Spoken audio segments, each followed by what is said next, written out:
ఈ బల్బును పరిశీలించండి. ప్లాస్మా స్టేట్లో ఉన్న ఈ బల్బులోని హై వోల్టేజ్ను గమనించండి.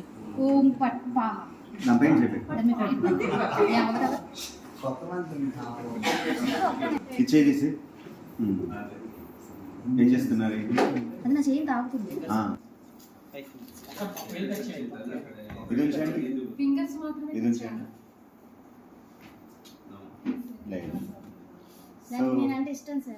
ఈ ప్లాస్మా బల్బు వద్దకు ప్లాస్టిక్ తెచ్చినప్పుడు ఎటువంటి మార్పు లేదు.